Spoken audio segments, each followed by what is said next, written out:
Bien, écoutez, la thématique de cette table ronde, comment perdre ses abonnés, vous pensez bien qu'on va surtout se focaliser sur l'antithèse, c'est-à-dire comment ne pas les perdre, comment, voire même en gagner. Je voudrais juste faire un petit sondage très, très bref, histoire de voir un petit peu à qui on a affaire. Quels sont les professionnels du digital et du numérique dans la salle? Si vous pouvez juste lever la main pour qu'on ait un petit peu une idée. Parfait, très bien, merci beaucoup. Donc, je vais entamer cette table ronde avec 4 invités qui vont pitcher très rapidement pour se présenter les uns les autres.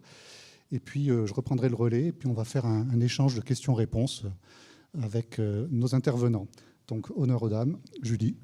Merci. Julie, consultante et formatrice en communication digitale. Donc, j'accompagne les entreprises à se faire connaître sur le web. Rémi, on a une agence social média à la fois spécialisée sur la partie communication et publicité. Et on accompagne à la fois les entrepreneurs et les entreprises à trouver des clients et construire une communauté. Nassim, je gère une agence digitale de 6 personnes qui aide des professionnels à entrer en contact avec d'autres professionnels sur le réseau LinkedIn. Merci. Il n'y a pas un micro ? On partage. Cyril, fondateur de l'agence Cyril Digital et également formateur en marketing digital et en réseaux sociaux dans diverses écoles et en particulier. Donc, comme on le voit, nous avons affaire à des spécialistes de la relation client et des réseaux sociaux en particulier. Donc, on va être amené à aborder différents sujets, différents types de médias, certainement. Je vais juste démarrer et introduire par une petite histoire sur laquelle je vais les faire rebondir. Quelque chose que j'ai vécu avec un de mes clients qui, petite entreprise de négoce, un petit peu de service, mais principalement de l'achat, revente de produits, de biens de consommation. Petite équipe marketing avec 2 personnes, 2 jeunes, 25-30 ans, très performants, qui pendant 4 années ont mis en place des opérations marketing particulièrement pertinentes et puis qui ont créé une communauté de clients B2B, en l'occurrence, particulièrement active. Et malheureusement, les 2 personnes du marketing ont été débauchées le même mois par 2 entreprises différentes et ont quitté donc cette fameuse société. Le dirigeant, persuadé que sa communauté pouvait encore vivre tranquillement et ainsi de suite, n'a pas cherché à remplacer, n'a pas cherché voire même à sous-traiter. Et il s'est retrouvé dans une situation, au bout de 4-5 mois, presque 6 mois, assez dramatique. Il a perdu plus de 30% de sa base de clientèle. 30%, c'est absolument énorme. Et au passage, son image s'est particulièrement entachée. Sur les réseaux sociaux, il a commencé à avoir des avis de plus en plus négatifs, aucune réponse de sa part, personne pour s'occuper d'émettre des réponses. Et le buzz est arrivé très très vite, comme quoi l'entreprise n'était pas à la hauteur, n'avait plus les services qui étaient se proposer, ce qui était à moitié vrai, puisque le reste de l'entreprise fonctionnait, en l'occurrence. Mais il y a eu une sorte de buzz et puis de contre-information qui fait que il a perdu énormément de sa base active. Qui dit perte sur sa base active, je peux vous garantir qu'il a perdu aussi du chiffre d'affaires. En l'occurrence, ça a été plus de 15%, c'est quand même assez représentatif, perdu sur cette période semestrielle, sur 6 mois. Et le temps de réagir, de réaliser, on va dire, et ensuite de réagir, il lui a fallu pratiquement 1 an et demi pour revenir à un niveau à peu près normal. Donc voilà, c'est simplement cette petite histoire que je voulais partager avec vous, sans donner de nom, ça reste anonyme, mais qui était assez représentatif de l'importance qu'il y a donc à entretenir et à faire grossir, tant qu'à faire, sa base client. Alors ma première question pour chacun d'entre vous serait quelles auraient été les bonnes pratiques dans ce type de situation à mettre en œuvre? Donc Julie. La première chose, ça va être vraiment l'anticipation, tout simplement, comme tu as dit. Il faut savoir que quand on met en place une stratégie de communication, notamment qu'elle soit digitale ou pas, ça demande en fait du temps. Ça demande du temps à mettre en place, mais quand elle est en place, ça peut aussi très vite dégringoler. Donc il faut vraiment anticiper vos besoins et il faut aussi réagir. Si ça vous arrive, il faut réagir rapidement, trouver des solutions, puisqu'on voit que ça a un impact important pour l'entreprise. Oui. Ouais, je dirais qu'aussi c'est de garder cette régularité puisque ces personnes-là n'ont pas été remplacées et que en fait, comme le dit Julie, c'est sur le long terme au niveau de la communication. Et donc, quand on arrête de communiquer directement, on est plus visible du tout en fait auprès de ses prospects, auprès de son audience. Et c'est pour ça que, par exemple, McDo continue de faire encore des pubs alors qu'on connaît tous la marque. Et donc, sur le web, c'est on va dire le premier canal qui est le consulté dès qu'on découvre une entreprise ou en tout cas qu'on veut se renseigner là-dessus. Donc, une importance d'intervenir sur, à la fois de réagir sur des commentaires ou sur des avis pour montrer une présence et considérer aussi les personnes qui vont interagir avec la société. Et puis voilà. Je vais parler beaucoup plus de processus et non de digital pour cette première question, Thierry, parce que dans beaucoup d'organisations, il y a des manières de travailler qui fonctionnent, mais ces manières de travailler ne sont absolument pas formalisées. Et du coup, ça aurait aidé l'entreprise en question de savoir précisément ce que faisaient ces entreprises en termes de communication, quelles sont les actions. Donc vraiment, quel est aussi le côté technique de ces actions-là, comment sont enregistrées les données, comment se font certains suivis, de telle sorte à pouvoir transférer ces procédures à d'autres personnes dans l'organisation, au moins temporairement, lorsque le dirigeant s'est rendu compte du désastre. Pour abonder un petit peu dans ce qui a été dit dans le passé, il faut savoir que n'importe quelle communication, d'une manière générale, digitale, c'est comme si c'était une communication dans la vraie vie. Et certaines personnes ne se rendent pas forcément compte qu'un commentaire, qu'une interaction ou que n'importe quoi qui arrive sur les réseaux sociaux nécessite d'y répondre. Et certaines personnes, que ce soit des chefs d'entreprise ou des personnes qui travaillent en com, ne se sentent pas obligées. Mais dans la vraie vie, si on vous tend la parole, évidemment, vous répondez. Et il faut en faire de même avec des commentaires, mais aussi avec des avis qui peuvent être négatifs, ce qui a dû passer pour ton client. La réalité, c'est que quand on arrive sur un mur et qu'on voit des avis négatifs en commentaire qui ne sont pas répondus, c'est la base de la réputation, il faut la monitorer. Donc je dirais que déjà, il faut avoir un processus qui est de toujours vérifier les avis, toujours vérifier les commentaires et voir si on est à jour à ce niveau-là et qu'on a une procédure, je dirais aussi, fixée dans l'entreprise et vis-à-vis de la communication, oui. Alors, justement, ça va me permettre d'aborder le second sujet. Je parle toujours de ce client. Au bout de 5-6 mois, quand il s'est rendu compte effectivement des conséquences, il a nommé une des personnes de son entreprise, je ne sais plus quel profil, je crois que c'était quelqu'un qui venait des RH, mais qui avait une capacité à rédiger, voilà, qui savait écrire français, on va dire. Et il a demandé à cette personne de recommencer à faire un peu de contenu. Seulement, le contenu s'est révélé être un contenu fade. Voilà, j'ai bien aimé le terme, j'avais échangé ça avec l'un d'entre vous, je ne sais plus lequel avait parlé de communication fade, et en l'occurrence, ça n'avait rien amené du tout. Donc, qu'est-ce que vous pouvez dire justement sur la qualité de la communication, sur les contenus face à une communication fade? Alors, on peut démarrer par Cyril. Effectivement, en fait, quand on arbore les réseaux sociaux, il faut avoir une valeur ajoutée, une proposition de valeur. Sinon, évidemment, on ne va pas intéresser forcément des communautés. Donc, il faut déjà se poser la question, qu'est-ce que les gens qui vont vouloir nous suivre ou pas, en cours de route, qui voudraient nous suivre, qu'est-ce qu'ils peuvent y gagner à suivre les comptes, quelle est la communauté qui va se baser, et si on a une vraie proposition de valeur avec des contenus diversifiés, avec une certaine stratégie aussi mise en place pour aller chercher divers types de thématiques, on aura plus de chances de fédérer des audiences, d'obtenir des ambassadeurs et d'avoir vraiment une audience qui va être qualifiée, qui va être heureuse de venir voir ce contenu, que ce soit sur Instagram par exemple en story, il y a beaucoup d'interactions, mais sur les autres réseaux c'est pareil en fait, que ce soit LinkedIn ou même Facebook, même si c'est plus compliqué aujourd'hui Facebook, il faut avoir une réelle proposition de valeur, parce que si c'est juste pour poster que des citations ou éventuellement du contenu que moi je vais appeler aussi pauvre parfois, au bout d'un moment les gens vont se lasser et tout simplement vont arrêter de suivre le compte, voire se désabonner. Ça me fait penser énormément de posts que je vois sur LinkedIn, j'appelle ça les posts Wikipédia. On a l'impression qu'une personne nous donne du savoir, mais que c'est super inintéressant à lire parce que le style n'est pas agréable. On ne ressent pas la personnalité de la personne et on ne voit pas la valeur ajoutée qu'elle apporte. Or, en décalant un petit peu le style de communication par rapport aux autres, en y mettant de sa personnalité, en y injectant un petit peu de fun, forcément on se retrouve avec une audience qui va prendre plaisir à lire nos publications. Et une fois qu'elles lisent les publications, je dirais que c'est la moitié du travail qui est effectué, parce qu'elles vont pouvoir du coup réagir, peut-être prendre des rendez-vous, prendre des contacts. En tout cas, on marque les esprits de cette manière. l'exercice qui manque aux entreprises, c'est de faire ce travail sur ce qu'on appelle un client idéal ou avatar client, enfin, on peut le nommer voilà, persona, etc.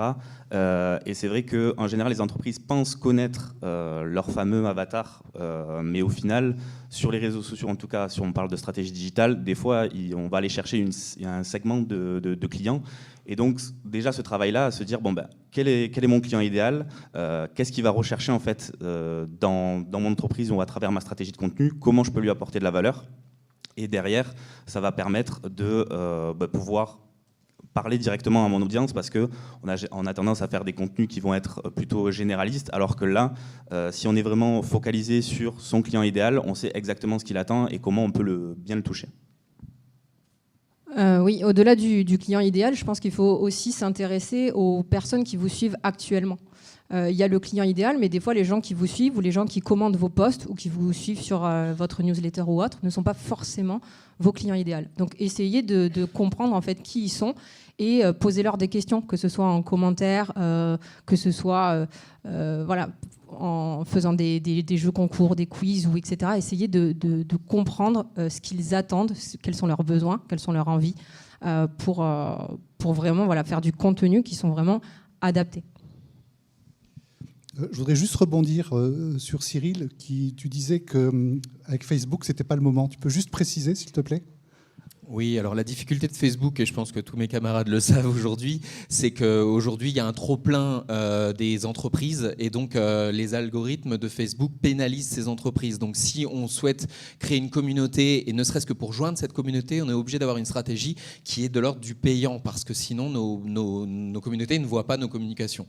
Donc il n'y a plus de viralité du tout possible si on est en gratuit sur Facebook, et c'est une réalité. Et pour rejoindre à ce que tu disais, je trouvais intéressant c'est que dernièrement, j'ai connu quelqu'un qui achetait des packs. Vous savez, des packs de publications déjà toutes faites. On peut acheter des packs 30 communications et en gros, vous êtes sûr que la personne pourra les diffuser. Eh bien, j'ai observé ça et je me dis déjà, une fois sur deux, c'est pas en lien avec du tout la thématique de l'entreprise, c'est des packs très généralistes qui n'ont pas vraiment d'intérêt, et surtout la façon d'écrire, et j'ai vérifié derrière, il n'y a en général pas de commentaires des communautés, la façon d'écrire est très très fade, très très basique, comme tu dis Wikipédia, et je trouve ça un peu triste parce que si c'est juste occuper l'espace pour occuper l'espace, oui, on est un relais, aujourd'hui une entreprise est son propre média, mais il faut aussi qu'elle ait beaucoup de couleurs dans sa communication pour être suivie en fait. On voit que ceux qui sont suivis sont ceux qui osent des choses aussi et un peu de créativité. Alors, un complément ? Oui, on a parlé vraiment de texte, mais il y a aussi le visuel qui compte énormément. Travaillez vos couleurs, travaillez vos visuels, parce que ça a un impact énorme sur votre communication, que ce soit sur les visuels ou même les formats que vous allez utiliser dans votre communication. Alors, pour le coup, ça soulève la question du degré de présence dans les réseaux sociaux. Est-ce qu'il faut être extrêmement présent tout le temps, constamment ? Quelle est la cadence à laquelle il faut communiquer, je dirais ? Est-ce que c'est adapté à chacun ? Est-ce que c'est universel ? Voilà, si vous pouvez répondre à ces questions. Julie, ça peut être... Déjà, ça va dépendre de quels réseaux sociaux on parle. Puisque ça va pas, vous n'allez pas avoir la même fréquence si vous utilisez l'emailing ou si vous êtes sur LinkedIn ou si vous êtes sur Instagram. Donc déjà, ça va dépendre du réseau social, et ensuite, ça va dépendre forcément de votre stratégie et de votre cible. Donc il n'y a pas vraiment de chiffres, mais par exemple sur LinkedIn, on part sur à peu près 3 publications par semaine pour se faire voir, alors que sur Instagram, il va falloir faire des stories, des reels, il va falloir publier des posts, enfin, il y a plein de choses. Sur l'emailing, on va plutôt dire une fois par semaine, mais ça va être en fonction de la cible. Donc ça dépend. Je dirais que ça dépend en fait aussi de l'objectif de l'entreprise. Si elle a un objectif d'hypercroissance, forcément il va falloir être beaucoup plus régulier, avoir une plus grosse fréquence. Mais pareil, ça va dépendre, comme dit Julie, des réseaux. On sait que sur TikTok, plus on va publier, par exemple, plus on va être mis en avant. Et pour l'instant, et pareil sur Insta, c'est-à-dire que la quantité est privilégiée que la qualité, même si dans le fond, pour moi, la qualité est toujours à et la quantité, donc, peut fonctionner dans certains cas. Oui. Après, une fois, il faut que le contenu soit quand même toujours de valeur, mais plus on va publier, plus on va pouvoir savoir aussi ce qui marche, et plus aussi l'algorithme va nous mettre en avant. Je rajouterai un élément de réflexion supplémentaire. Il y a la question de la fréquence, donc il y a quelques standards. Mais il ne faut pas se mettre aussi de la pression par rapport à cette fréquence-là. Et je trouve que raisonner en termes de pertinence des publications, finalement, ça enlève de la pression et ça porte une intention différente quand on rédige un post, parce qu'on se dit comment est-ce que je vais être utile à mon réseau ? Qu'est-ce que je vais apporter de plus ? Qu'est-ce qu'ils vont gagner en lisant mon commentaire ? Et donc, moi, ça ne me gênerait pas. Alors, je communique beaucoup sur LinkedIn. Il y a des semaines où je poste une fois, des semaines où je peux poster 4 ou 5 fois. Mais le dénominateur commun, c'est qu'à chaque fois, il y a quelque chose d'intéressant pour les autres à dire, pas juste intéressant pour moi. Alors, je suis très d'accord avec tout ce qu'il avait dit. Ce que je peux rajouter, je dirais qu'effectivement, il y a un critère de hiérarchisation déjà du contenu, c'est-à-dire déterminer quelles vont être les publications stars versus quelles vont avoir besoin de moins de visibilité, dans lesquelles on va peut-être moins les mettre en avant. Ce qui est utile, évidemment, c'est d'analyser ce qu'on appelle les analytics, donc les KPI, les KPI, qui permettent de regarder déjà à quel moment les audiences sont là, à quelle fréquence ils regardent, et ça, évidemment, c'est ce qui permet de mieux caler la stratégie, mais évidemment d'avoir une hiérarchisation, et moi je commence toujours comme ça avec mes clients, je dis d'abord quelles sont les publications brandées, donc aux couleurs de l'entreprise qu'on va vouloir créer, avec quelle portée, quel but, quel objectif. Et derrière ça, une fois qu'on a calé ça, on les organise sur un planning stratégique, un calendrier, et derrière ça, il y a d'autres types de publications qui vont avoir certes une importance quand même, mais qui va être moins important que ces publications-là, dans lesquelles elles vont peut-être être plus de l'ordre de la fidélisation ou de l'engagement, mais moins sur quelque chose qu'on voudra que tout le monde voit. Et ça va changer beaucoup de choses. Et je suis d'accord sur le fait qu'il y a des réseaux qui nécessitent beaucoup plus de temps, et le nombre peut être important, c'est le cas de TikTok ou d'Instagram, mais derrière ça, sur d'autres réseaux, c'est pas le cas, parce que tel que Facebook ou LinkedIn, la réalité, c'est que si on publie trop, les publications vont se cannibaliser. Donc, quand on reposte au-dessus d'une publication importante, il faut savoir que la publication précédente va être mise à mal en quelque sorte. Donc effectivement, il y a une réelle stratégie à déterminer pour savoir comment est-ce qu'on l'organise. Ça me rappelle un client l'an dernier, on avait fait une vidéo, on lui poste, 2 heures après, il me dit c'est super la vidéo, est-ce que tu peux poster ça ? Et je dis mais à quel moment, dans quel cadre, etc. Maintenant, tout de suite. Je dis non, on vient de travailler une vidéo super importante, on a passé du temps à la faire, je ne vais pas poster tout de suite quelque chose derrière. Non seulement ça risque de perdre nos audiences, et surtout ça va réduire au niveau de l'algorithme la portée de la vidéo. Donc après, encore une fois, ça dépend du réseau, hein. Si c'est sur TikTok, la hiérarchisation est moins importante, mais sur LinkedIn, sur Facebook, ça sera extrêmement utile d'avoir une vraie vision. Alors, je vais insérer une question. On vient de parler d'algorithmes. Vous êtes des professionnels, des experts donc, de ces réseaux sociaux et de ces médias, on va dire au sens large. Ces algorithmes, comment nous, communs des mortels, on sait que ça existe, les algorithmes, mais comment vous connaissez leur fonctionnement ? Est-ce que vous vous mettez à jour régulièrement quant à l'évolution de ces algorithmes ? Et est-ce que vous pouvez nous donner quelques secrets de fabrication quant à la gestion de ces algorithmes, vous, en tant que professionnel ? Oui, je pense que de toute façon, on est tous d'accord pour savoir, par exemple, sur les algorithmes, que depuis 3 mois, Instagram change tout. C'est-à-dire qu'on n'a pas un client qui ne se plaint pas des retours sur Instagram depuis 3 mois, parce qu'en fait, ils sont en train d'essayer de faire des tests pour pouvoir contrer TikTok.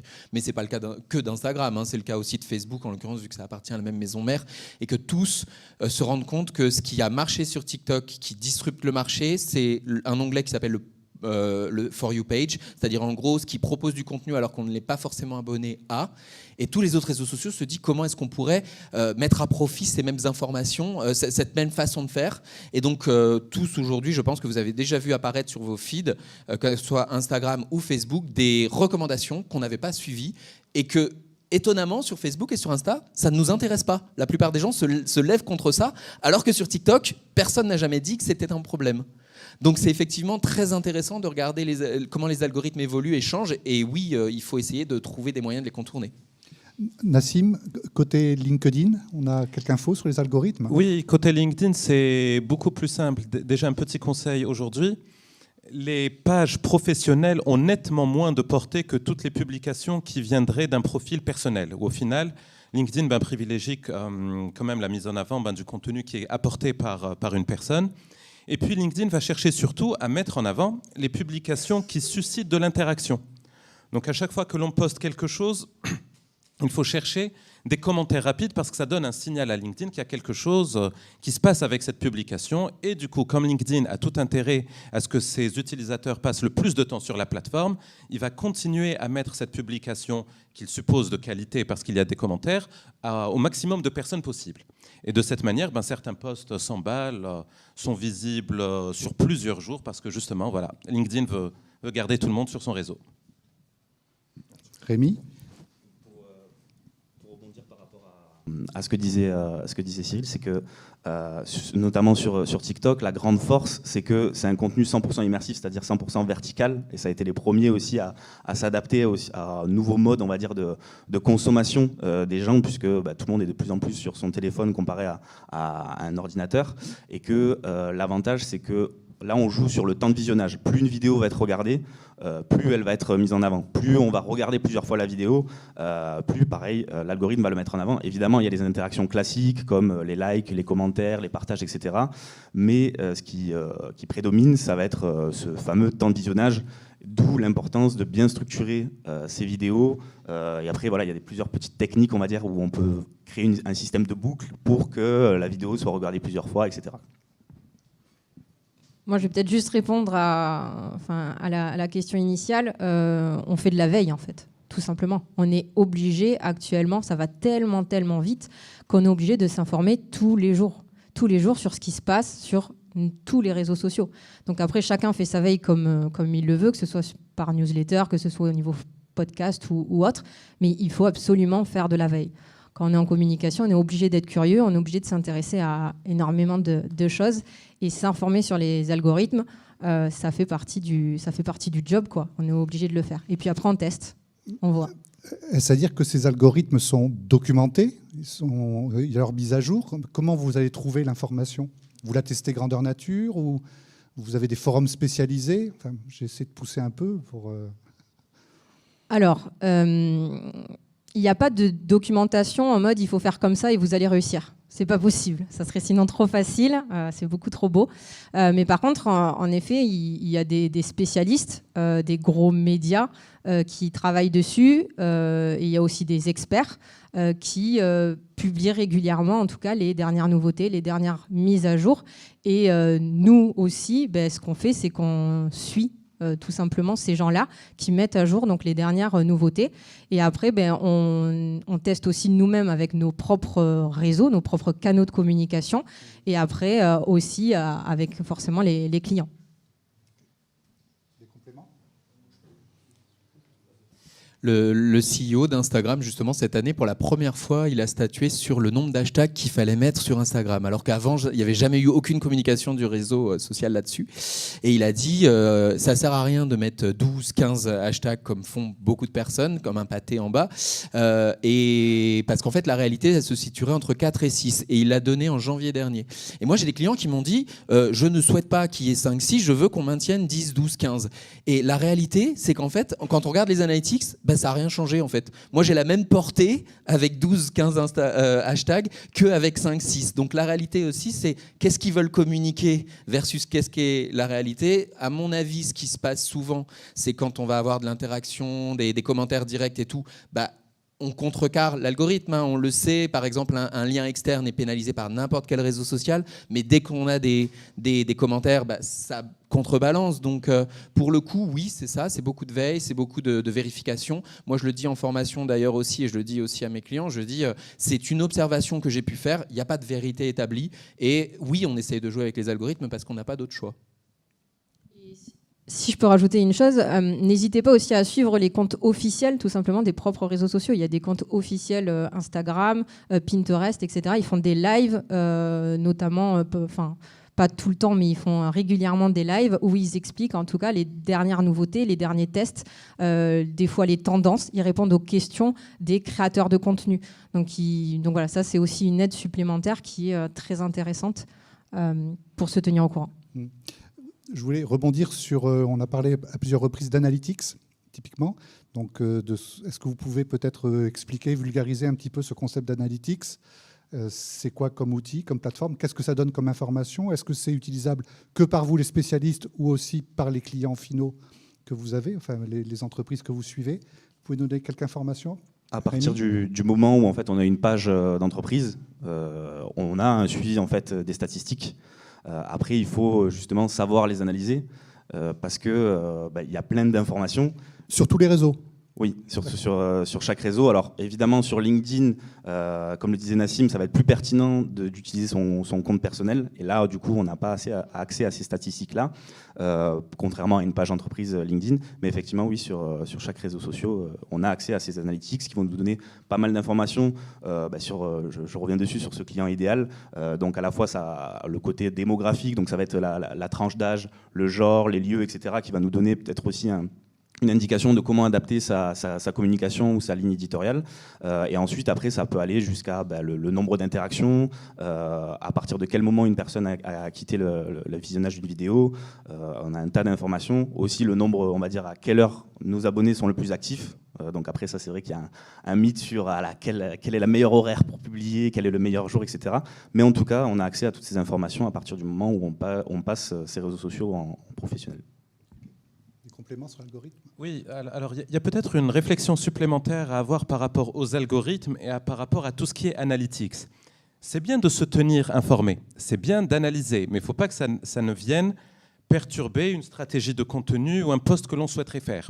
Parce qu'on peut tomber très facilement dans une réflexion du type « Ah, mais qu'attend de moi l'algorithme aujourd'hui, je vais regarder plein de choses et finalement je ne publie rien ». Comme on peut publier un post, par exemple, sur LinkedIn et de se dire « Ah, mais j'ai eu que 2 commentaires, j'ai eu que 150 vues, c'est nul, je ne publie plus ». À un moment, il faut savoir mettre ça un peu de côté, en tout cas ne pas y passer des heures et des heures, et se dire je vais quand même apporter de la valeur à mon réseau, jour après jour, ou chaque 2-3 jours, à chaque fois que j'ai quelque chose d'intéressant à dire. Et finalement, quand on adopte cette méthodologie très très simple, on voit que les analytics s'améliorent. Mais il ne faut pas les checker chaque jour. Alors, une question qui en découle un petit peu, c'est ce que je vais appeler le démarchage commercial, c'est-à-dire ceux qui ont des publications qui sont, voire presque trop agressives. On a tous reçu des messages parfois un peu intrusifs. Qu'est-ce que vous pouvez dire, en particulier peut-être Cyril et Nassim? Alors, le social selling, effectivement, ça se pratique et il y a une stratégie évidemment à mettre en œuvre. Ce qui est compliqué, c'est qu'effectivement, c'est à relier un petit peu plus vers les fonctions commerciales de l'entreprise plutôt que les fonctions de communication. Moi, ce que je dirais dans un premier temps, c'est d'analyser les audiences. C'est-à-dire commencer par... ça peut être fastidieux quand on a des grosses bases, mais se poser la question qui est-ce qui nous suit et comment est-ce qu'on peut les catégoriser. Et en fonction de ces catégories-là, regarder s'il n'y a pas une stratégie à mettre en œuvre qui soit évidemment pas trop agressive. C'est comme un mailing. Si le mailing il est trop vendeur, au bout d'un moment, les gens n'ouvrent plus les mails.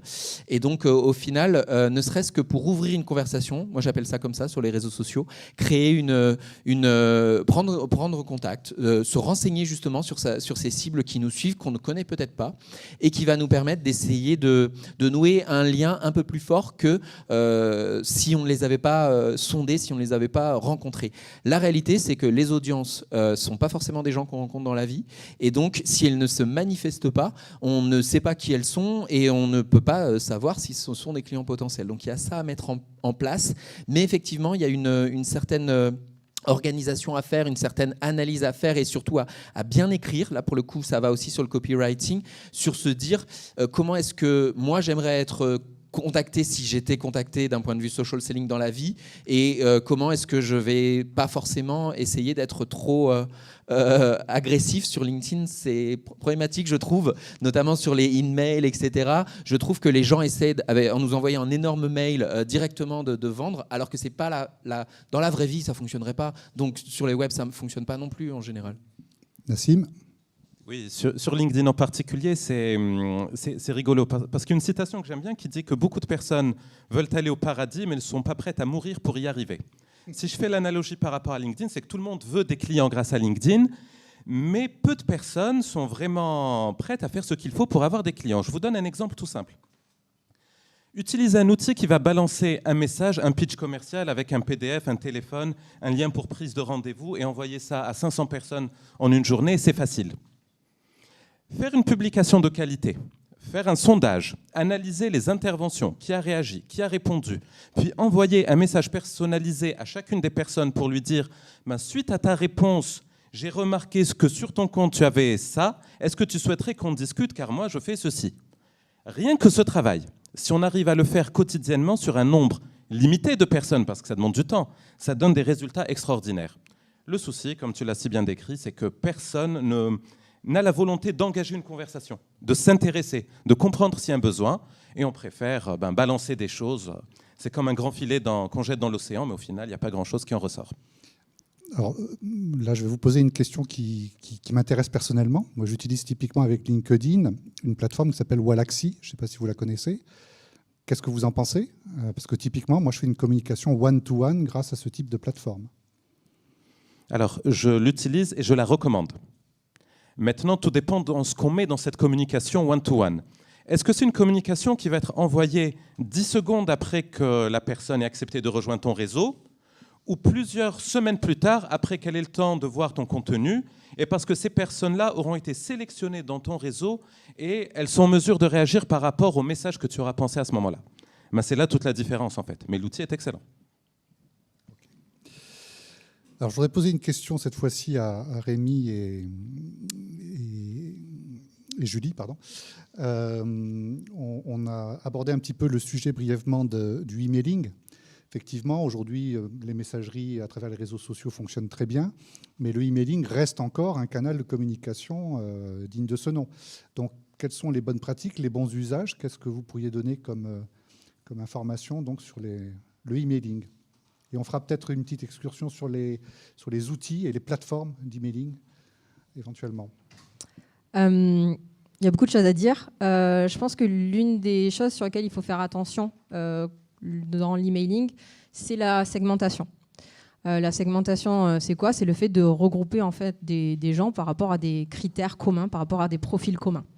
Il y a encore aujourd'hui trop d'entreprises qui envoient le même mail à une base de données. 2000, 100, 5000. Sauf que ce n'est pas possible. On en revient toujours aux bases de la communication, qui est d'envoyer le bon message à la bonne personne au bon moment.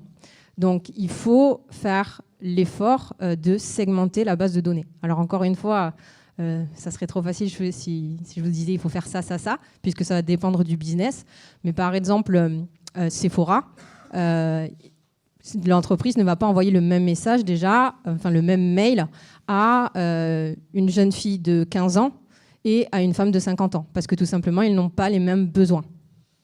Voilà, ben c'est ça le fait de segmenter. Donc il faut réfléchir tout simplement à qui sont les personnes que vous avez dans votre base de données, pourquoi déjà elles vous suivent, et essayer de regarder les différents critères communs. Pour récolter de la data, vous pouvez le faire dès le formulaire de contact en posant différentes questions, mais vous pouvez le faire aussi par la suite en envoyant des questionnaires ou encore une fois avec des jeux concours sur Instagram ou sur Facebook pour récolter de la data qui vont vous permettre de segmenter votre base de données. Et en plus, sur l'emailing, il y a plusieurs stratégies à avoir aussi, parce que ça peut être des séquences mail, soit pour promouvoir un produit ou un service, où justement on va recevoir une séquence mail de, par exemple, ça peut aller entre 3 et 10 mails selon, en fait, en général, ça va dépendre de l'importance du prix du produit ou du service, et aussi de la cible, parce que des fois, il va falloir beaucoup plus la travailler, le temps que ça, on va dire, ça rentre dans la tête, la prise de conscience. Donc il y a toute une stratégie à la fois de contenu aussi dans ces séquences mail. Il y a aussi la stratégie des newsletters, pour toujours rester présent, informé sur l'actualité. Donc voilà, il y a pas mal de choses. On peut aussi penser à tout ce qui va être les relances sur des paniers abandonnés, par exemple. Donc il y a plein de choses, en tout cas, à mettre en place. Et il y a aussi une structure à avoir au niveau rédaction, que ça part de l'objet, le sujet du mail, qui va... l'objectif, ça va être d'interpeller, puisqu'on reçoit aussi énormément de mails dans notre boîte.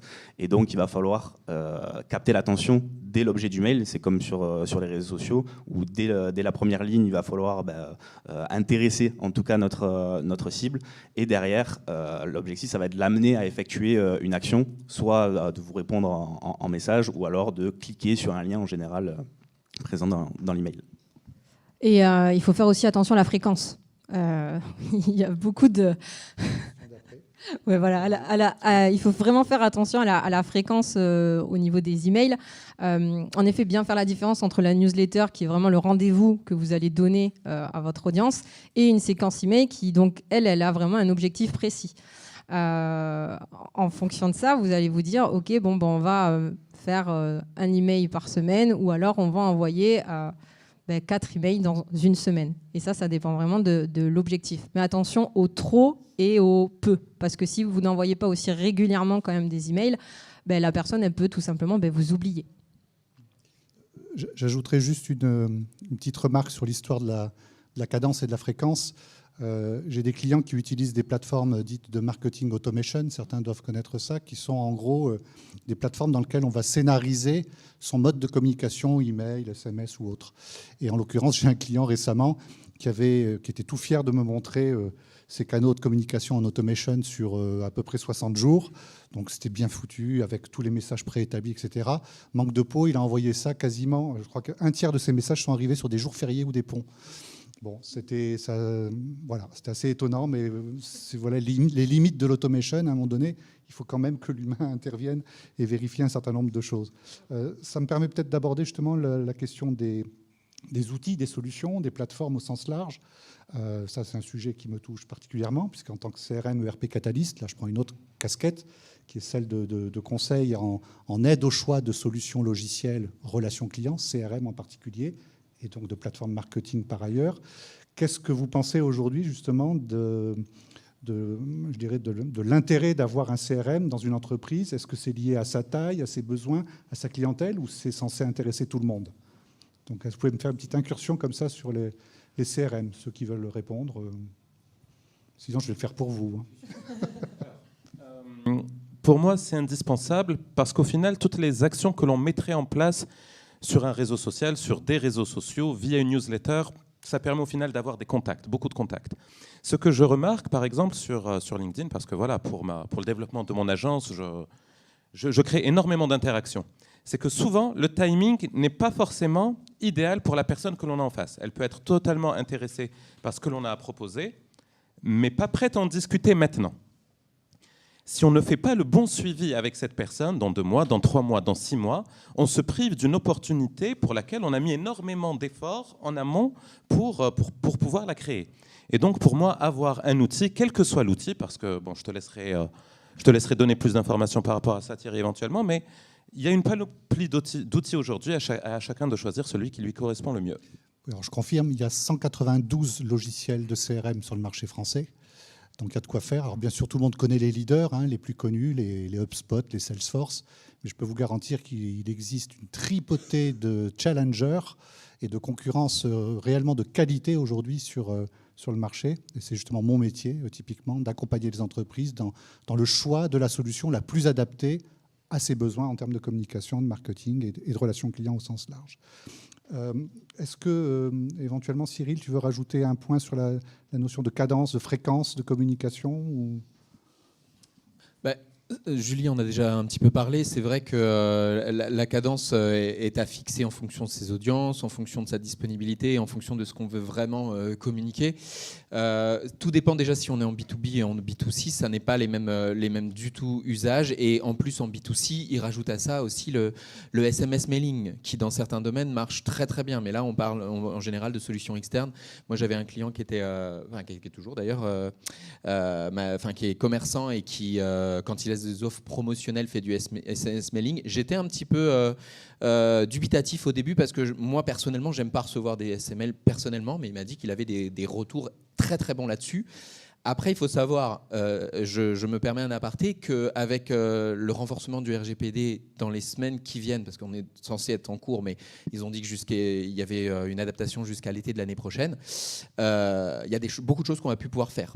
Et ça va changer beaucoup de choses, ne serait-ce que sur le fait d'avoir des bases de données qui soient qualifiées et qui soient, si on a un contrôle, qui soient bonnes en fait. Parce que la réalité, je pense que tu le sais très bien, on ne peut pas envoyer des choses à des personnes qui ne l'ont pas demandé si ça sort du cadre classique. Alors, je pense qu'effectivement, ce sera certainement une thématique, le RGPD auquel tu viens de faire référence, qui sera abordée au sein de la mêlée dans les prochaines semaines, les prochains mois. Donc, je vous encourage à vous tenir informés de nos communications, mais il y aura certainement des interventions sur ce sujet qui va être particulièrement important. Je voudrais passer aux questions individuel, quelque part. Julie, est-ce que tu peux nous en dire plus un petit peu sur le principe de connaissance client? Qu'est-ce qui tourne autour de cette terminologie qu'on utilise beaucoup dans le marketing, relation client, la connaissance client? Ouais, bah en fait, c'est tout simplement la base quand on communique. Alors on en a un peu parlé tout à l'heure, c'est vraiment de définir en fait quelles sont vos cibles. Et quand je parle de cible, alors c'est pas forcément le client final. Ça va être aussi tout ce qui est cible primaire, cible secondaire, qui sont aussi tout simplement les prescripteurs. Donc ça va être en fait tout simplement les personnes qui vont avoir un impact ou qui peuvent en tout cas avoir un impact sur vos futurs clients. Et là, vraiment, c'est tout l'enjeu de la communication, c'est être capable de prendre du recul et de se dire, OK, qui sont réellement les personnes que je veux toucher? Qui sont vraiment les personnes à qui je veux envoyer un message? Sur quels canaux, en fait, ils sont, et surtout définir quels sont vraiment les besoins, tout simplement, de notre cible. Alors, quand on parle de besoins, il y a plein de choses derrière ce mot besoin, mais tout simplement, en fait, qu'est-ce qu'ils ont envie de voir, qu'est-ce qu'ils ont envie d'apprendre, qu'est-ce qu'ils ont envie de recevoir comme type d'information. Et ça, c'est vraiment la base. Connaître son client, pour moi, c'est vraiment en fait essentiel pour ne pas louper sa communication. Si vous n'avez pas assez de connaissances sur cette personne-là, sur qui elle est ou sur qui elles sont en fonction de vos cibles, là, c'est sûr que vous pouvez perdre, par contre, ces clients-là, ou en tout cas ne jamais les atteindre. J'ai une question complémentaire. Imaginons que j'ai une cible de 10-15 000 clients. Je vais pouvoir difficilement aller individualiser la recherche d'informations concernant chacun d'entre eux. Comment j'enrichis ou comment je capte plus d'informations individuelles pour mieux connaître mes segments sur une base de... Alors je dis 15 000, mais moi j'ai des clients qui sont à 5 millions de contacts. B2B, B2C. Donc je ne vous dis pas, il y a des services de 30 personnes au marketing qui travaillent sur la segmentation fine. Donc est-ce que vous avez des informations à donner là-dessus, les uns ou les autres ? Alors tout à l'heure, on a parlé déjà des outils, des outils en tout cas, des analytics, ce que vous pouvez avoir sur les différents réseaux sociaux. Donc ça peut vous donner déjà de l'information. Et ensuite, j'en ai aussi un peu parlé, tout ce qui est jeux concours notamment, ça marche énormément pour récolter de la data. Les jeux concours à la base, c'est... Ou les sondages, comme disait... Ouais, les sondages, les jeux concours, tout ce qui est quiz, les questionnaires aussi. Il faut essayer comment dire ? Il faut tout simplement essayer de dire, d'aller chercher l'information. La capter, parce qu'on peut Exactement. présenter des formulaires, pour le coup, dans lesquels on va mettre des champs un peu plus riches que nom, prénom et email. Tout à fait. On est en capacité à ce moment-là de leur soutirer des informations un peu plus fines. Oui, tout à fait. De centre d'intérêt, de positionnement, et ainsi de suite. Oui, et même notamment, ça se fait quand sur la part, ça c'est plus au niveau de la vente en ligne par exemple, mais si vous dites OK, moins 10% quand vous inscrivez à votre newsletter, sur le formulaire de contact, là, vous allez demander donc de l'information. Il faut jouer, il faut trouver des astuces pour récolter de la data.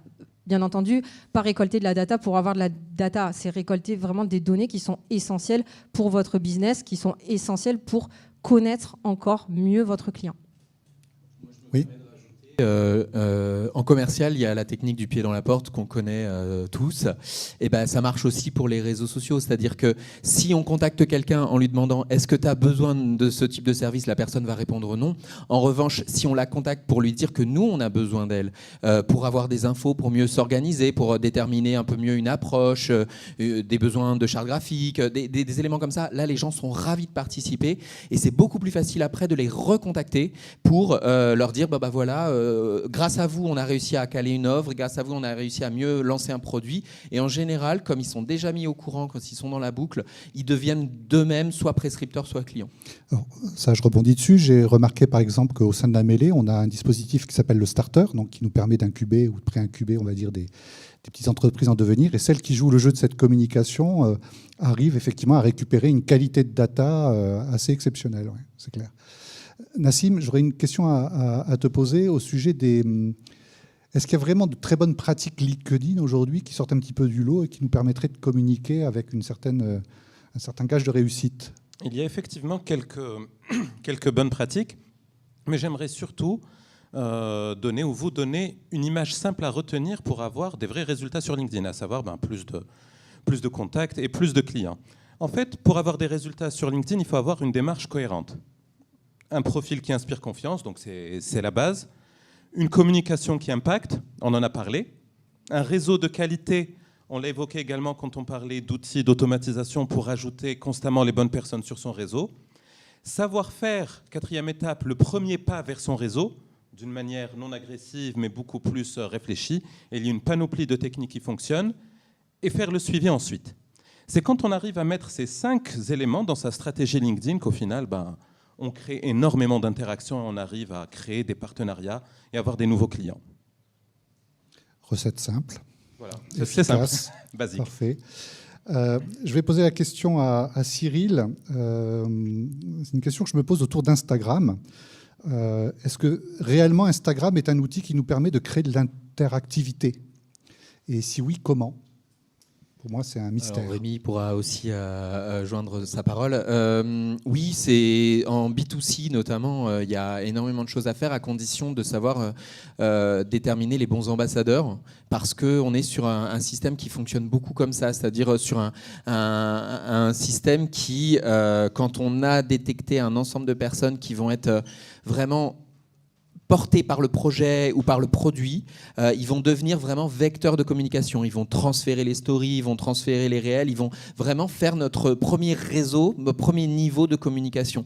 Et donc c'est important pour une marque quand elle se lance d'aller identifier, alors ça dépend de la nature de l'entreprise, mais un nombre d'ambassadeurs peut-être, ça peut être 10, ça peut être 15, ça peut être 50, mais ces personnes-là seront des relais d'opinion, en tout cas des relais de communication. Ça peut marcher sur les autres réseaux sociaux, mais sur Instagram, c'est ce qui fonctionne beaucoup aussi, parce que si on n'a pas déterminé ces éléments-là, on n'a pas la diffusion naturelle qui peut se faire grâce à un ensemble de personnes. En tout cas, c'est plus dur d'aller contrer les algorithmes. Et moi, je le dis à mes clients, je le dis quand ils viennent me voir, je leur dis, déterminez-moi la liste des personnes qu'on peut taguer dans les stories, qu'on peut aller susciter aussi facilement pour qu'ils nous aident justement à créer la viralité. Oui, effectivement, oui, il y a une petite routine, on va dire, à mettre si on veut que notre compte soit régulièrement visité, une petite routine Instagram à mettre en place. C'est-à-dire que tous les jours, déjà, ça va être de passer par les stories, puisque via les stories, c'est uniquement nos abonnés qui peuvent voir nos publications comparées enfin nos publications stories, évidemment, comparées à un post classique. Donc ça, déjà, il y a ce travail-là. Et en fait, à partir du moment où on va interagir avec de nouveaux comptes, avec ses abonnés, avec les personnes qui viennent tout juste de s'abonner, de leur envoyer un petit message privé, c'est le début, on va dire, de la prospection, c'est-à-dire que le but, c'est de créer une première connexion avec son audience et de derrière voir comment on peut les aider. Et c'est vrai que le format story est assez cool pour ça, puisqu'il y a beaucoup de stickers qu'on peut utiliser, notamment les sondages, les quiz, etc. Et de façon interactive, on peut sonder l'audience, en tout cas les abonnés qui peuvent être le plus intéressés par rapport à ce qu'on propose. Et derrière, d'engager une conversation, un peu comme sur LinkedIn, ou d'aller déjà interagir ou d'ajouter les personnes qui ont mis un like ou laissé un commentaire, de faire ce premier message de connaissance. En fait, c'est comme si on abordait quelqu'un dans la rue, direct, on va pas lui dire tu veux bien, on va boire un coup au resto. C'est déjà de dire salut, voilà, je me présente, comment je peux t'aider, etc. Et derrière, c'est comme ça que la connexion se fait. Le but, c'est d'avoir une connexion naturelle et pas d'arriver avec ses gros sabots pour interagir. Je vais rester sur une question te concernant. Quel format faut-il que je privilégie sur les réseaux sociaux si je veux me faire connaître vite et bien? Est-ce qu'il y a une astuce que tu peux nous donner? Vite, c'est possible. Après, bien, ça va dépendre de la stratégie, etc. C'est vrai que TikTok a révolutionné un petit peu le game des réseaux sociaux, si on veut, avec son format vidéo vertical. Et maintenant, on le voit que Instagram l'a copié. YouTube aussi, qui est quand même la plus grande plateforme vidéo, s'est mis aussi à proposer ce format-là. Même sur Facebook, maintenant, il y a de plus en plus de Reels. Donc déjà, si on veut créer un contenu et le diffuser sur 4 plateformes en même temps, c'est un gain de temps et c'est un gain de visibilité, puisque TikTok a un algorithme qui permet, en fait, il est en hyper croissance, donc c'est un peu comme Facebook il y a 10 ans où on publiait, on avait beaucoup d'interactions. TikTok, en fait, a réussi ce pari-là, et on voit que les autres plateformes font la même chose, et il faut voir, en fait, que ce format vidéo vertical, ça marche sous recommandation, c'est-à-dire qu'on va être découvert auprès de personnes qui ne nous connaissent pas. D'où à ne pas faire l'erreur de créer du contenu comme si notre audience nous connaissait. Il faut comme si en fait on partait de zéro. Donc il y a une structure à avoir dans ces vidéos et aussi des thématiques à aborder qui vont être beaucoup plus, on va dire, très vulgarisées.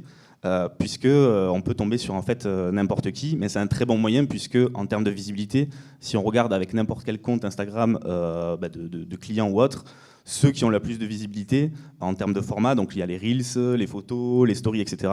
C'est les Reels en fait qui arrivent en premier et on voit en termes d'abonnés, il va y avoir peut-être 10-20% et le reste en fait ça va être des personnes qui sont non abonnées à notre compte. Donc s'il y a un moyen pour se faire découvrir le plus rapidement possible, en 2022, ça va être ce format-là. Et pour l'instant, pour moi... Sous-entendu, ça peut changer l'année prochaine. Ça pourrait être d'autres médias. Oui, c'est ça. Mais après, pour l'instant, je pense que les entreprises n'ont pas encore conscience de ce format-là, de la pertinence et de la puissance de ce format-là. Et je pense que d'ici les 6 prochains mois, il n'y aura que de la vidéo.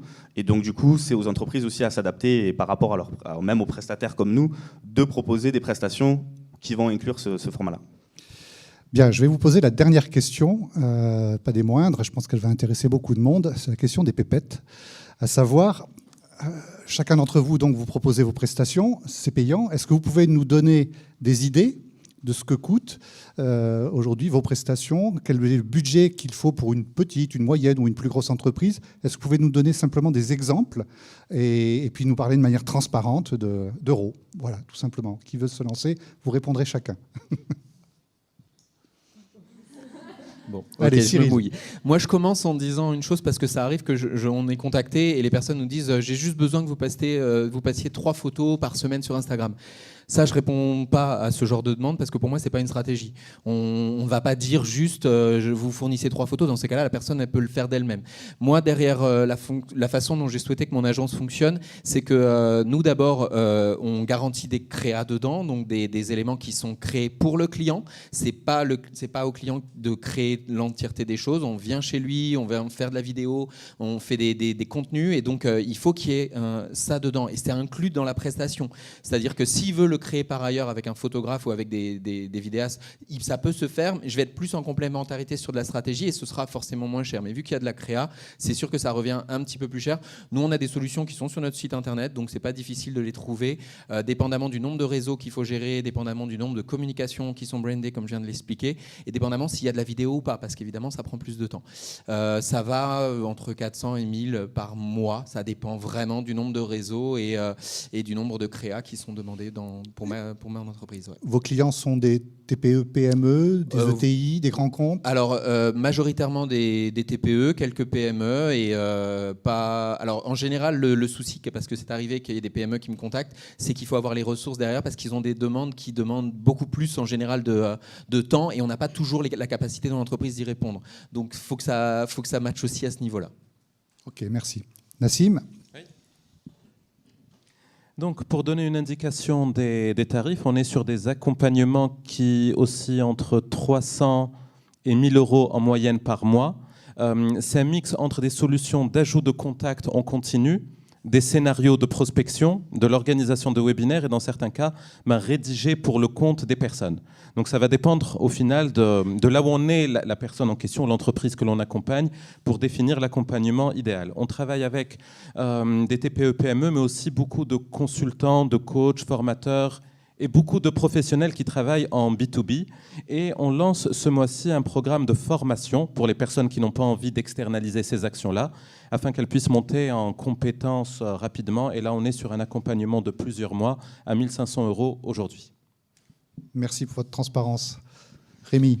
Ça va dépendre effectivement de l'objectif et de la cible, puisqu'on accompagne à la fois les entrepreneurs, mais ça va être des entrepreneurs qui soit débutent, c'est-à-dire lancent leur activité et veulent utiliser les réseaux sociaux comme un canal d'acquisition. Et donc là, il y a déjà une première sensibilisation à faire, ou alors d'autres qui vont être déjà beaucoup plus avancées. Et du coup, là, on va travailler plus sur la partie prospection. Donc ça, c'est la partie, on va dire, formation. Donc ça peut aller entre 1000 et 2000 € sur un accompagnement de plusieurs mois.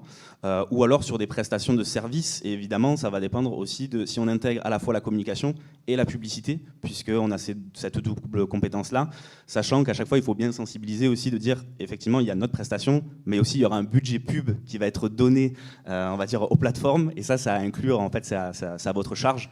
Et ça, c'est on va dire, des prestations, effectivement, qui peuvent aller entre 500 et 1500. Julie ? Alors, pour être peut-être un peu plus précis, si on part sur un canal de communication, on part sur 2-3 publications par semaine. Moi, ça commence à partir de 500 €. Après, moi, je suis en freelance, j'ai pas les mêmes statuts que les 3 personnes avec moi. Mais donc voilà, le début, c'est 500 €. Après, ça peut monter pareil jusqu'à... Pas de limite. Voilà, pas de limite. Alors, ce que je retiens, c'est qu'entre 300 et 2000 en fourchette basse, fourchette haute, c'est un budget qui permet d'avoir une communication digne de ce nom aujourd'hui pour une entreprise TPE ou PME, PMI.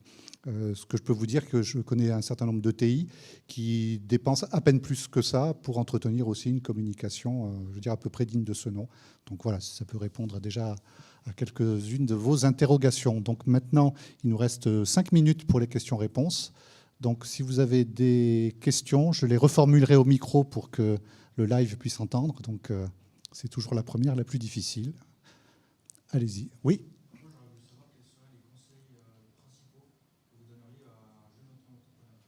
Alors, les conseils principaux qu'on donnerait à un jeune auto-entrepreneur. Qui veut répondre ? Dans la com ou pas dans la com ? En général. Ok. Alors, c'est assez large, mais je dirais faire attention au profil que tu as, notamment sur LinkedIn. Alors, après, ça dépend, un jeune auto-entrepreneur, dans quoi, dans quel secteur d'activité, etc. Mais travailler sur... qui sont, encore une fois, qui sont tes potentiels clients. Et ensuite, après avoir défini ça, te demander où sont donc ces clients-là. Est-ce qu'ils sont sur LinkedIn ? Est-ce qu'ils sont sur TikTok ? Sur Instagram ? Est-ce que c'est plutôt plus facile de faire de la publicité ? Est-ce qu'il faut créer un site internet, etc., etc. C'est la première, je pense, étape. Et aussi, bien entendu, étudier ton environnement, étudier tes concurrents, étudier en fait le marché pour savoir où est-ce que tu vas mettre les pieds, est-ce qu'il y a beaucoup de concurrence ou pas, pour te différencier aussi de tes concurrents. Okay. Merci. Est-ce qu'il y a une autre question ? Oui, madame. Quand est-ce que vous décidez d'abandonner une stratégie de communication ? Alors, c'est un peu vaste. Est-ce que vous avez des exemples de moments où vous avez dit, bon là en fait ça ne marche pas, tant pis, j'abandonne ? Alors, je reformule. À quel moment il arrive que l'on abandonne une stratégie de communication au profit d'une autre ? Ça, en fait, faut jamais l'abandonner, il faut toujours en fait l'optimiser, mais ça c'est au quotidien. De toute façon, il n'y a jamais quelque chose d'ancré. Une stratégie que tu vas pouvoir mettre en place, elle va évoluer au fil du temps, elle va évoluer par rapport au retour que tu as. Et ce qui marchait il y a 3 mois marchera peut-être pas aujourd'hui. Et peut-être qu'il y a un contenu, un type de contenu qui va beaucoup plus intéresser si on parle que sur les réseaux sociaux et se focaliser là-dessus et d'arriver à trouver ce qui marche. Et toujours, en fait, tu es constamment en train de tester. Il faut se dire que ta stratégie de communication, elle n'est jamais ancrée parce qu'il y a de nouvelles, on va dire, techniques, le changement d'algorithme, etc. Et donc, toujours optimiser et analyser un petit peu ce qui fonctionne. Jamais abandonner, te dire, ça marche pas. Teste-le sur une durée, on va dire, ça peut aller de 2 semaines à 1 mois, où tous les mois déjà tu vois un petit peu ce qui a marché. Parce que des fois, quand tu es en train de communiquer, tu as un peu la tête dans le guidon et donc tu ne te rends pas forcément compte de clairement ce qui marche. Et puis tu es un peu dans l'émotion parce que tu vas publier, tu vas dire tiens, ça va pas marcher. Et au final, sur une plus grande période, tu vas te rendre compte en fait, de réellement ce qui marche et tu vas pouvoir optimiser dans le temps. Merci. Une question encore ? Il nous reste une petite minute. Oui ?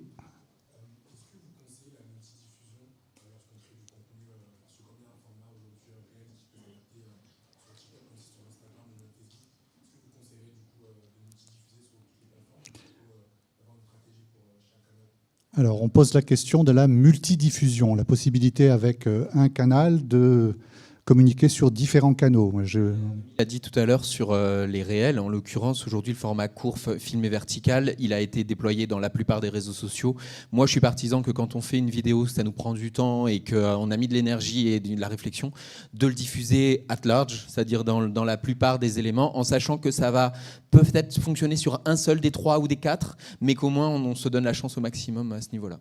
Et est-ce qu'il existe, je complète, des plateformes qui permettent de faire cette multidiffusion? Je connaissais Oui. Outsuite à une époque. Alors oui, il y en a plein, mais le problème c'est que c'est peut-être pas la meilleure idée parce qu'on va vouloir quand même l'accompagner, on va vouloir quand même vérifier et être... Pour moi, je pense qu'il faut être manuel aussi là-dessus parce que c'est un peu facile de se dire je pars en vacances, je mets tout dans ce genre de choses et au final je vérifie rien derrière. Je peux compléter. En effet, la multidiffusion, enfin, je suis complètement d'accord. Par contre, il faut faire quand même attention dans le sens où il faut aussi s'adapter au canal de communication et aussi à votre cible. Donc oui, utiliser de la vidéo, c'est bien, mais il ne faut pas faire que ça. Il ne faut pas utiliser le même contenu partout. Par contre, vous pouvez partir du même sujet, de la même thématique et créer des contenus différents avec des formats différents. Comme ça, voilà, c'est... Nassim? Réflexion, où sont les clients? Quelle plateforme ils utilisent?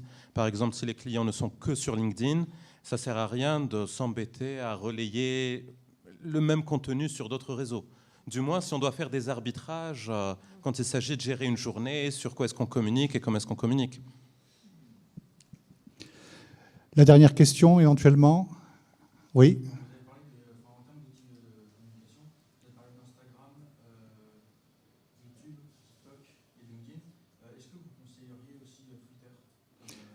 Alors c'est vrai qu'on n'a pas beaucoup parlé de Twitter, donc quid de Twitter? Est-ce que c'est un média comme un autre aujourd'hui en B2B, B2C, B2B2C? Alors moi j'ai des clients qui effectivement, je ne vois pas leur audience forcément venir sur Twitter. C'est parfait pour le microblogging, pour l'instant live, pour les grands groupes et les PME, mais mes clients n'ont pas forcément de répercussions sur Twitter. C'est un réseau que moi je regarde personnellement parce que ça m'intéresse et j'y apprends énormément de choses, mais je ne crois pas que pour la plupart de mes clients ce soit nécessaire. Ça dépend vraiment parce que Twitter, c'est le média de l'instantanéité et de l'actualité. Donc, il y a énormément, par contre, de médias, tout ce qui est journaliste et aussi les institutionnels. Donc, des fois, ça peut être très intéressant. Et après, il y a certaines tendances aussi qui émergent, le sport notamment en ce moment. Donc, ça dépend. Et si je peux rajouter une réponse par rapport à ta première intervention, privilégie le réseau, tu vas interagir le plus rapidement avec les personnes. Et même sors du digital et interagis comme tu le fais aujourd'hui avec d'autres personnes. C'est ce qui va te donner on va dire, plus de clarté par rapport à ce que tu fais, ton offre, qu'est-ce qui déclenche des réactions. Et forcément, quand tu utilises les réseaux sociaux, c'est les actions que tu vas mettre derrière auprès de personnes qui vont t'apporter quelque chose. Ce n'est pas le réseau en lui-même. Belle conclusion. Merci Nassim. Écoutez, on va s'arrêter là. On va rester disponible si vous le désirez, donc ici sur le plateau. Et nous vous remercions beaucoup. Merci beaucoup.